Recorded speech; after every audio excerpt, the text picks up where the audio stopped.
a paradigm or a standpoint that our researchers can be researching interculturally. And this time I would like to start from Prue so that it's not the last one. Yeah, exactly. Okay, I was expecting to come last. So. Okay, so thank you very much for sending the questions because that was helpful in helping us to construct our discussion. So what possibilities does researching interculturally open up? And I'll come back to the project of researching multilingually because when we started this project, Alison invited me and a couple of other, three others, because we've been working on this theory of researching multilingually, and I presented a talk on it recently at the University of East Anglia. So researching multilingually looks at how researchers are positioned in terms of their language and the languages they bring to the research. But, you know, when you think about it, what languages do you bring to the research?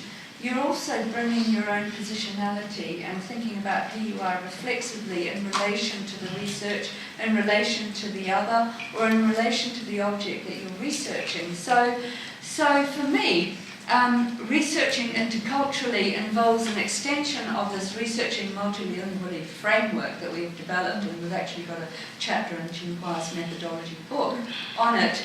And so it's very much about relationality in relation to interculturality. So how are all these things in relationship to one another? So if you're thinking about the research, you as a researcher, who is your supervisor and how are you positioned in relation to the supervisor? Who are the participants or the representations that you're exploring if you're looking at art or whatever? How is that art constructed and by whom? And what about if you're having to use translators, interpreters, transcribers, etc.? And then around all that relationality is the issue of trust, ethics, and power. So how do you develop trust in the research? What is an ethical way of going about the research? And I think Linda Tui-Weiss-Smith talks very much about the ethics of research and, of course, power. And then, of course, thinking about our own researching multilingually framework, not only is it about relationality and interculturality, but it's all about the spaces and the context that you're working in. So what is it that you're researching and how is that what positioned in the literature? What are others saying about the topic that you're researching? What about the context? Where is it taking place? And what are some of those dominant ideologies that are circulating there in the context of the research? What about the linguistic resources of yourselves and those you're working with? How do those linguistic resources come into the intercultural mix? And then the representational possibilities of the dissemination of your research. How are you going to present it to others? Linguistically, multilingually, in other languages, but also artistically and through your expression. And how does that happen? The for where and the for whom.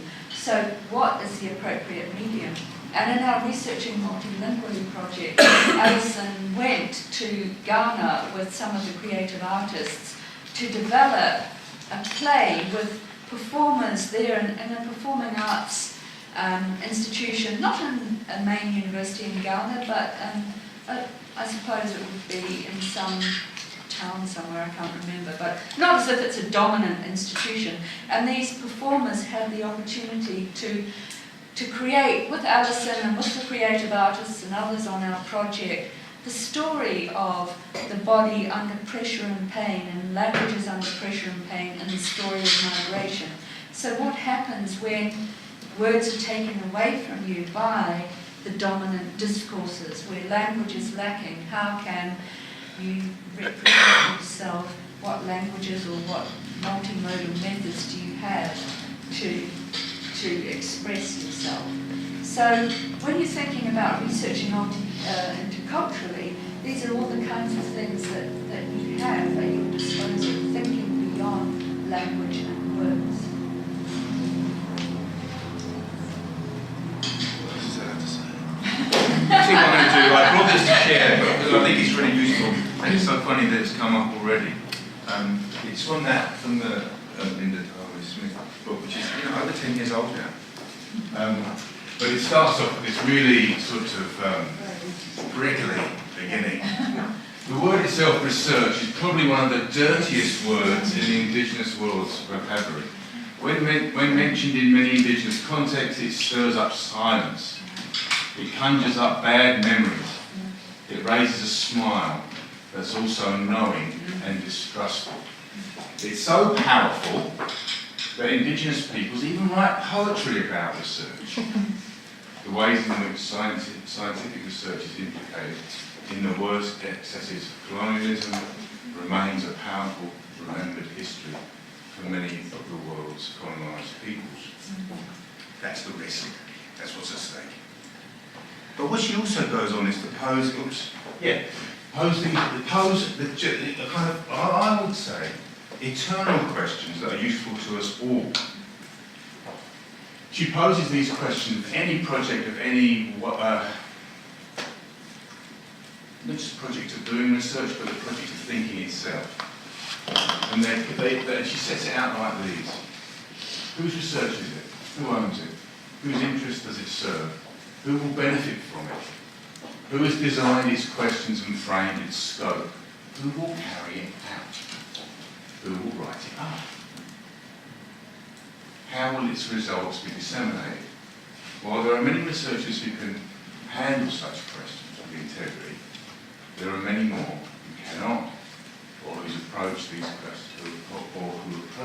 questions with some cynicism, as if they are a test merely of political correctness. How to handle such questions? Maybe that's the challenge to us all. I'm not suggesting there's simple answers to those questions, but there certainly aren't simple answers.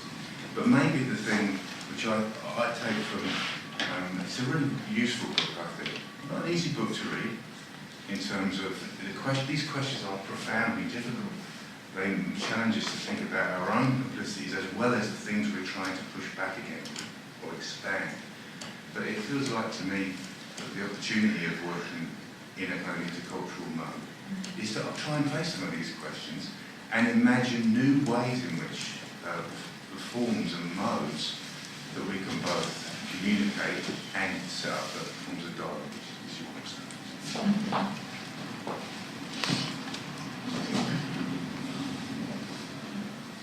My turn again. So that's my favourite question, what kind of creative new possibilities. So when Les said just now, the intercultural encounter starts at the end of touch. I think it actually is inside as well. So several of us, it turns out, are immigrants. I think quite a few around the table are immigrants as well. So that is already, we're already encountering our other selves, our past selves, or our differently languaged self. And it's a lot of that, if you adopt a psychoanalytic model like I do, then a lot of that is unconscious as well. And there is a very rich resource there to use your unconscious as a researcher if you can get access to it.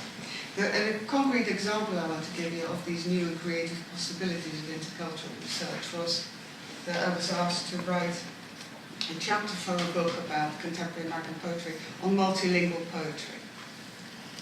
And I'm not a poetry scholar, and of course what languages was I going to use? In the end, Comanche, Cherokee, French, Yiddish, Spanish, German, Hungarian and Chamorro occurred in the poems that I analysed. And I found it fascinating because I had to make sense of languages that I even didn't know. So in each poem, I didn't look at a poem that was completely in Cherokee because I can't. I had to have a point of access. So the poems all have combinations of English and something else. Plus studying the context, of course, plus coming from knowledge of verbs and tropes that people tend to use, usually about language loss and things like that, and grouping them, or mourning, or it was quite dark, a lot of it, because some of those languages are rapidly disappearing.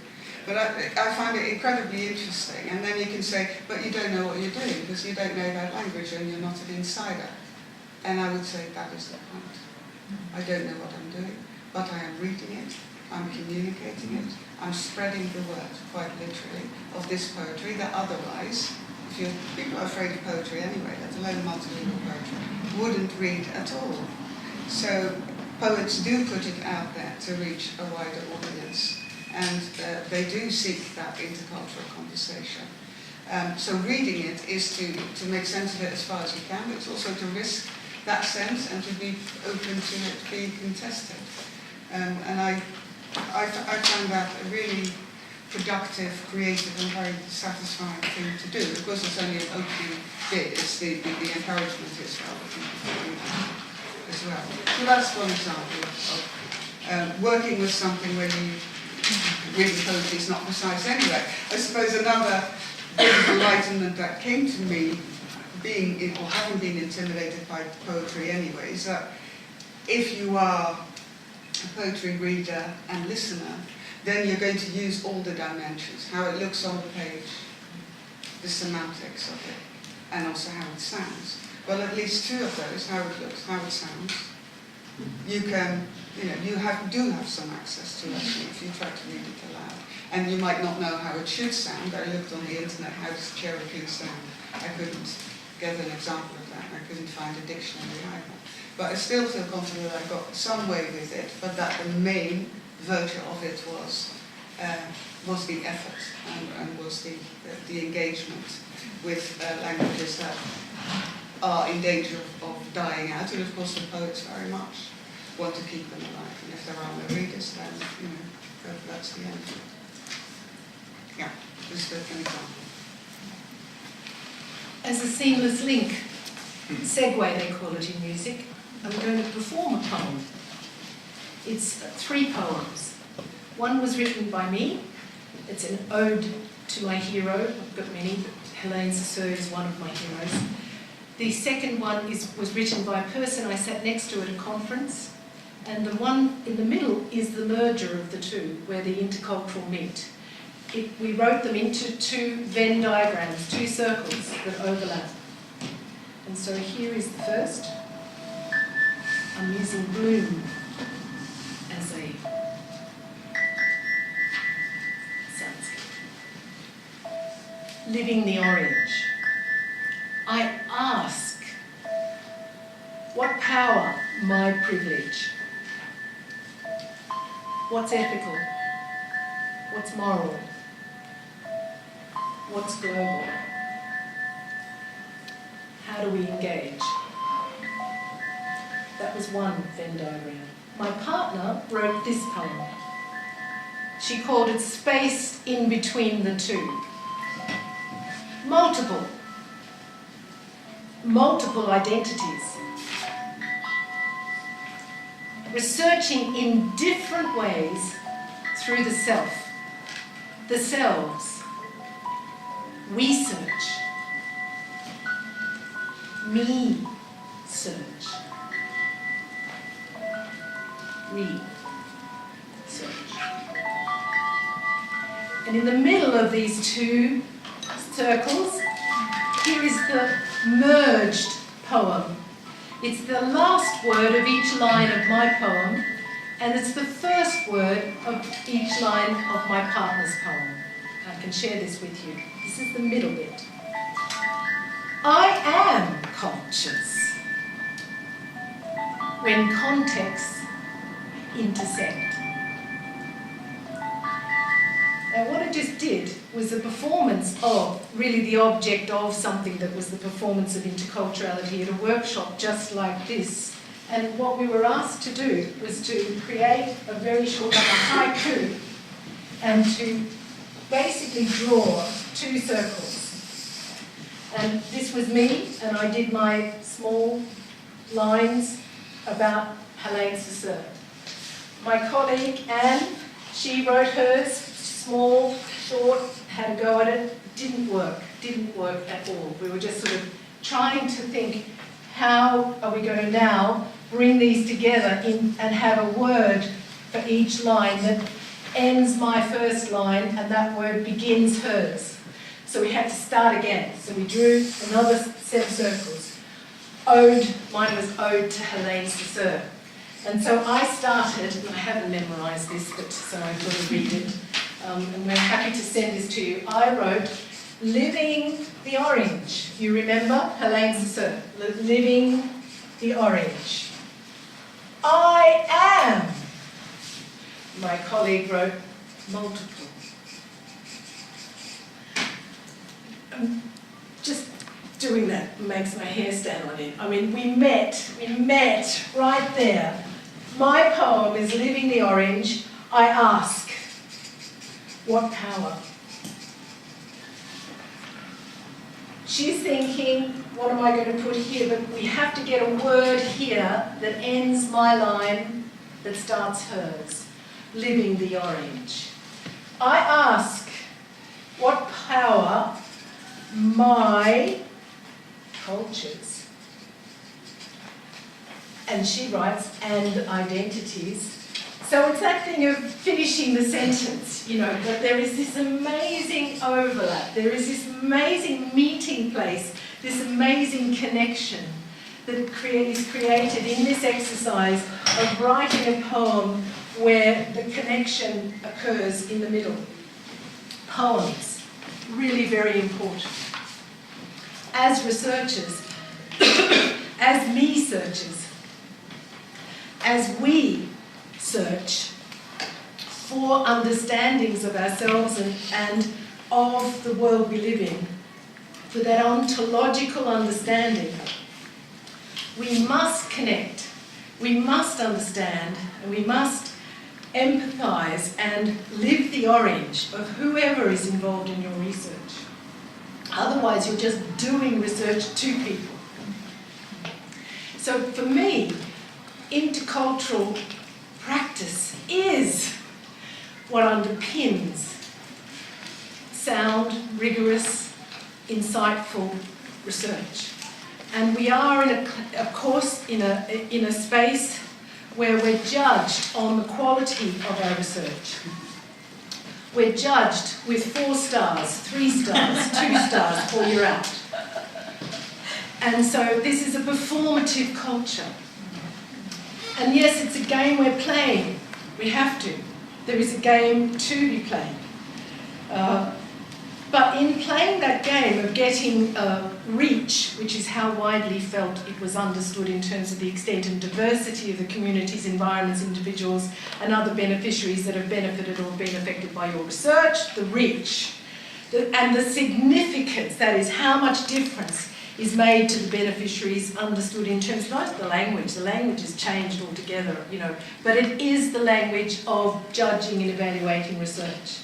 And that is the game we must play. But the bigger picture, when you stood up and looked down at your understanding, your ontological kind of manifestation of research, which is what this arrangement was, we're doing more than that. We're making a difference. We want to make a difference.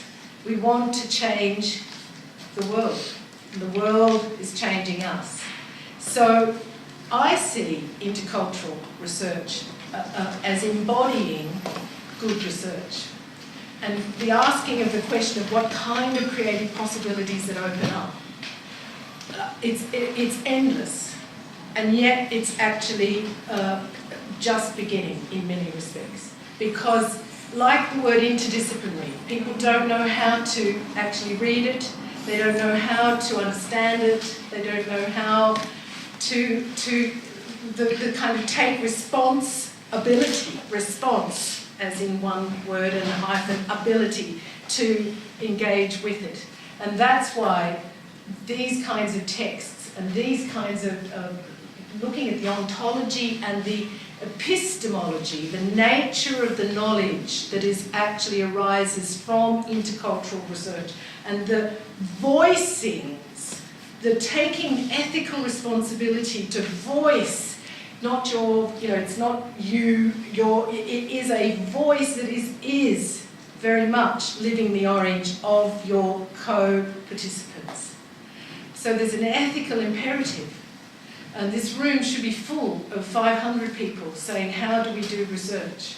And one strand, you know, one dimension, one essential dimension, like the ethics and the politics of research, is embracing, engaging with, and ethically designing and working with the notion of inter or even intra-culturality.